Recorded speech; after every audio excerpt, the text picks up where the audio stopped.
Olá, eu sou o professor Alexandre Silva, sou professor do Departamento de Métodos Quantitativos da Unirio. Hoje a gente vai falar um pouco sobre teste para Covid-19. Bom, os fabricantes do teste rápido dizem que a especificidade do teste é de 99 e a sensibilidade de 86. Vamos tentar entender um pouco mais sobre esses resultados. Especificidade de 99 significa que entre um grupo de pessoas que eu sei previamente que são saudáveis, eu espero que num total de 100, 99 delas tenha resultado negativo, já que elas são saudáveis. Isso é a especificidade. Em apenas um caso eu vou ter o falso positivo, que é uma pessoa que previamente é saudável e teve como resultado positivo para a doença. Já a sensibilidade a gente interpreta como sendo, no grupo de pessoas que eu sei previamente que tem a doença, eu vou selecionar 100 delas e a sensibilidade de 86% eu posso interpretar como sendo, no total dessas 100, 86 vão ter como resultado positivo para a doença, já que ela tem a doença. Eu sei previamente disso. Isso. E apenas 14 do total de 100 vão ter o resultado errado. Vai ser um falso negativo. Porque elas são doentes e o resultado do teste veio como negativo. Bom, mas vamos continuar entendendo um pouco mais sobre teste diagnóstico. O resultado do meu teste foi positivo. E agora? O que a gente tem que pensar é que existem outros conceitos além da sensibilidade e especificidade para dizer mais sobre essa resposta, que são os resultados do valor preditivo positivo e o valor preditivo negativo.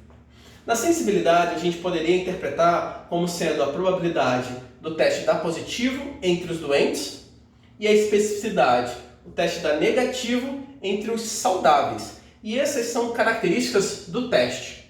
Agora, quando a gente vai para a clínica médica, a gente já consegue observar e analisar outras medidas, dentre elas o valor preditivo positivo e o valor preditivo negativo. Esses resultados, esses valores, eles dependem da prevalência da doença, que é um número esperado de doentes na população em geral, mesmo antes de fazer o teste. Então vamos tentar entender um pouquinho mais isso. O valor preditivo positivo é a probabilidade de eu ter a doença, dado que o teste foi positivo. Eu posso desmembrar isso ou entender esse resultado aqui, essa probabilidade, como sendo a probabilidade do meu teste ser positivo e eu ter a doença, dividido pela probabilidade do meu teste ser positivo. Mas a gente tem que lembrar que ao determinar um teste, ao verificar um teste positivo, ele pode ser positivo e eu ter a doença, ou positivo e eu não ter a doença. E esses dois resultados eu posso desmembrar aqui embaixo. Bom, a partir desse resultado, a gente percebe que a probabilidade de o teste ser positivo, dado que eu tenho a doença, eu já defini aqui em cima como probabilidade. A probabilidade de eu ser de fato doente é a prevalência. Esse resultado aqui é repetido aqui embaixo. E eu somo a probabilidade do teste dar positivo, sendo que eu não tenho a doença, esse é o erro, e é o falso positivo, que é 1 menos a especificidade. E a probabilidade de eu não ser doente é o inverso, é 1 menos a prevalência da doença. Então, a partir daqui, eu tenho o valor preditivo positivo e o mesmo raciocínio para o valor preditivo negativo. Bom, vamos tentar entender um pouco mais sobre a relação entre todas essas medidas.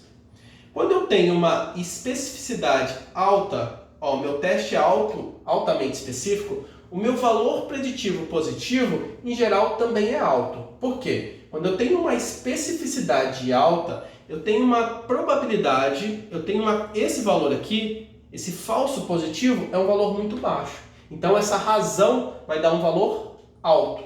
Por outro lado, quando eu tenho uma sensibilidade alta, o valor preditivo negativo também é alto, porque no mesmo raciocínio é usado aqui, pois eu uso o falso negativo.